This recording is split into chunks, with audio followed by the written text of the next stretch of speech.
In the city of Cyprus in 300 BC, there lived a very wealthy trader called Zeno. While on a voyage from Phoenicia to Piraeus, his boat sank, along with all of his cargo. Because of that single event, an event that was entirely out of Zeno's or anyone's control, this very wealthy man suddenly became poor in an instant. Imagine you were Zeno. How would you react to your entire life's work getting flushed down the drain by the sheer force of nature? What is the proper reaction? Would you be angry, sad? Would you feel life has cheated you? For most of us, these would all be normal reactions, but not for Zeno, the father of Stoicism. One small change lasts an eternity, and one small reframing of your mindset can cascade into larger and more impactful changes later down the line. The core of Stoicism is the very definition of acceptance and indifference. After reading the works of Socrates and other great philosophers, Zeno created and taught Stoicism. According to Zeno, although we don't have much control over what happens to us, we do have control of how it affects us, and we must use this control to great effect. Rather than crying over spilled milk, or in this case, drowned goods, Zeno focused on maintaining his composure over the situation, remaining calm and neutral, despite his predicament. Today, people inadvertently view Stoics as people who cannot be broken, people who don't often linger to the emotional extremes, going through things like fits of rage or bouts of anxiety. But the original idea behind Stoicism was much more than that. Rather than just a way to describe people who are unemotional, Stoicism was a way to view, describe, and understand the world. It was a way of life, and that way of life has lasted for centuries. Stoic philosophy can be applied to situations today the same way it was applied thousands of years ago, and its benefits are just as impactful. Stoicism allows us to process these negative emotions from negative experiences, and turn them into the thoughts that give us a unique perspective of the world.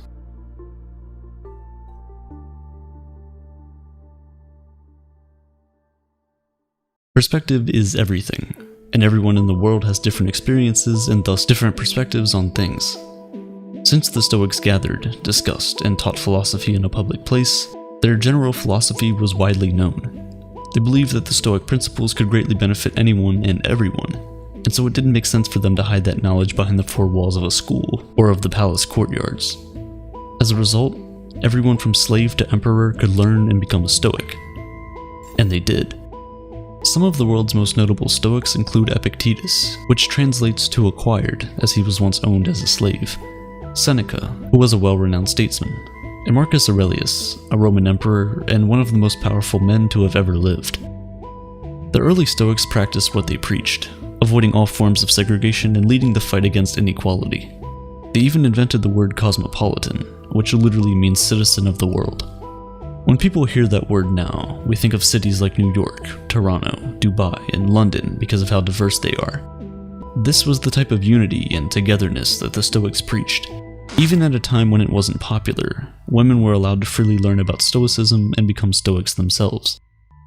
So why do so many people adopt Stoicism as a way of life?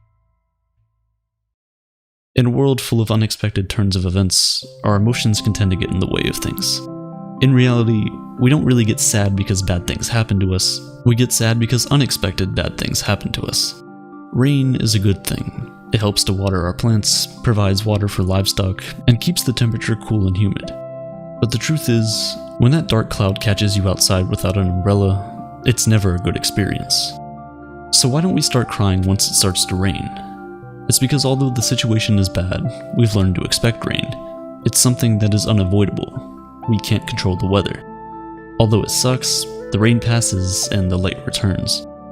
Stoicism teaches us that, in the same way, we should expect that everything bad that can happen will happen. Picture the worst outcome, and be content knowing it could happen. One of the Stoic exercises is known as voluntary discomfort, an exercise aimed at increasing feelings of gratitude. Sleep on the floor of your kitchen, taking cold showers when you normally take hot ones, eat nothing but potatoes for a few days, things like this. This exercise helps you to understand that no matter how hard it gets, you'll still survive and potentially thrive if your mindset is right. By being able to withstand these uncomfortable situations, we indirectly prepare our mental for future misfortunes. With the current state of the world where advertisements are constantly being shoved down our throats, we're made to believe that if we don't have the next best thing, look a certain way, or make a certain amount of money, that we will never be happy. This message is more important now than ever. We enter the world not knowing much of anything. We grow up being taught things at home, in school, and by observing the world for ourselves. The thing is, a lot of times, all three of these sources of knowledge teach us in different ways. The question is, do we need to internalize all of this knowledge? If we do, we could unknowingly be setting unrealistic expectations for our lives, leaving us ultimately disappointed and unsatisfied in the end. That's no way to live. We should instead focus on improving ourselves, for ourselves. We should do things for ourselves and only for that reason. Attaching any external hope or secondary attachments to the actions we take almost always lead to disappointment. Most of the time, we end up trying to fulfill that emptiness with external things, blowing all your money on a fancy car, a house, or even starting a family. Sometimes we do all of these things for their external value and not their internal value. But Stoicism teaches that if you approach life this way, you place your happiness in the hands of external forces, forces that can always fail. Cars almost always break down, natural disasters wipe away entire cities, and divorce rates climb higher and higher each year. But even the free things in life come at a cost. The cost of space, both physical and mental. As Seneca once wrote, "Learning to live with less will create space in your life for the things that truly matter to you." Instead, we must place our happiness on our intrinsic value as humans and on nothing we have or can physically acquire. We must choose to do our best to keep a cool head, regardless of what life throws at us. Because regardless of what it is we want, at the end of the day, we don't have any control over the majority of things that happen to us, but we do have all the control over how we react to those things. That is the dichotomy of control, the most important principle in Stoic philosophy. Stoics teach that we must learn to separate what we control from what we cannot control. We need to determine our value not from things we can't control, but from the things we can. Striving towards goals is a good trait, but breaking down when those things don't go your way is, in a Stoic's point of view, useless. Making YouTube videos is, well, a lot easier than being a Roman emperor, but it can still prove to be challenging sometimes. First, you must form your idea, which takes forever. Then research that idea.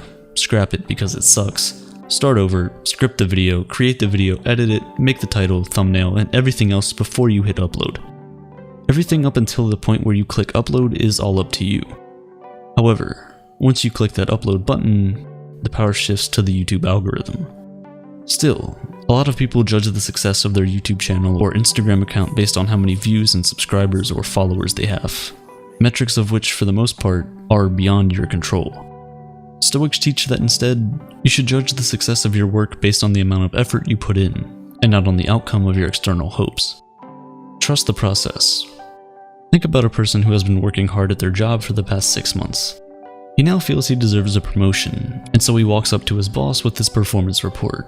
The boss says thanks, doesn't grant him the promotion, and he goes home thinking he must suck at his job. He doesn't consider that the boss might have simply woken up angry, someone else might have been better qualified at the time, or maybe the company was just losing money and couldn't afford it. He doesn't know the reason, but he's still upset. If he simply placed his value on the quality of the performance report he turned in, kept doing what he was doing to earn the promotion he wanted, he could have been much happier overall. With the right perspective, his goal wouldn't have been diminished, but just postponed. It's this reframing of your mindset that is crucial. A true Stoic does not view their successes based on the financial gain of their ventures, but is comforted by the fact that they can live a comfortable life without all the things money can buy. These are the 4 main virtues of Stoicism: wisdom, courage, temperance, and justice. Wisdom is being able to separate between what is internal and what is external, and the ability to choose our reaction to the things that happen to us. As Viktor Frankl said, between stimulus and response, there is a space, and that space is our power to choose our response. Courage. 2 words: persist and resist. Temperance, or moderation, is what I just did there, doing more with less, saying more with fewer words. While Jeff Bezos and Elon Musk are fighting at the top of the Forbes list, Stoics believe that the limit of wealth should simply be having what is essential, and then having what is enough. Justice is the most important of all the virtues. It instructs that no one should do harm to another because we were all born for each other, to do good to one another, and not to ourselves. Nelson Mandela was one of the most famous African leaders in the world. While he was fighting against apartheid, he got sentenced to life imprisonment, where he stayed for 27 years before finally being released. When he was released from prison, he was elected president of South Africa, and thus, many people thought he was going to brutally punish all the people that had anything to do with apartheid or his imprisonment. But of course, he did not. Throughout his time in prison, Mandela read the works of Marcus Aurelius and learned many of the core values of Stoicism, all of which he practiced throughout his life. Instead of calling for the heads of the wrongdoers, Nelson Mandela urged his people to instead seek the opposite, to relax and rebuild. He stressed that the past was now beyond their control, and that the only thing they could do was find a way to move forward and build a better nation.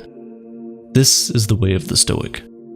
In modern-day medicine, Stoicism is at the core of procedures like rational emotive behavioral therapy and logotherapy. REBT helps patients to identify negative thought patterns that might be causing emotional and behavioral issues. It allows you to challenge the reasoning behind all these negative thoughts with logic, and when you realize that many of them are unfounded, you can then replace them with more productive and healthier beliefs.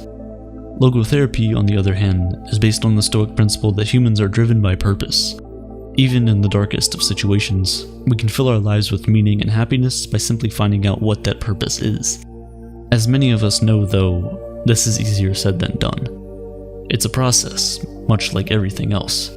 We have to rewire the way we think, out with the old, in with the new. To fix our problems with happiness, we must practice self-worth.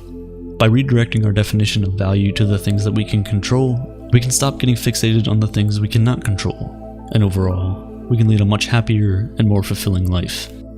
Stoicism helps us steer through past and present storms into calmer and more peaceful waters.